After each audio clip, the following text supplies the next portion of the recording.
ভাই ভিডিওটা ধাক্কা দিয়েন না, খুবই গুরুত্বপূর্ণ কথা বলেছেন। কথাগুলো অবশ্যই মনোযোগ দিয়ে শুনে যাবেন এবং ভিডিওটা ভালো লাগলে বেশি বেশি করে শেয়ার করবেন।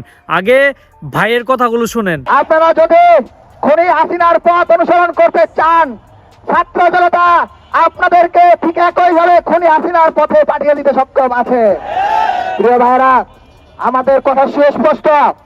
আমরা যখন আওয়ামী লীগ সহ 14 দল এবং গণহত্যার সহযোগী, ফেসিবাদের সহযোগী সকল রাজনৈতিক দলগুলো নিষিদ্ধের দাবিতে আন্দোলন করেছিলাম, সেই আন্দোলনের পরিপ্রেক্ষিতে ইন্টারিম গভর্নমেন্ট ঘোষণা দিয়েছিল আওয়ামী লীগ, ছাত্রলীগ সহ তাদের সকল সহযোগী সংগঠনের কার্যক্রম নিষিদ্ধ।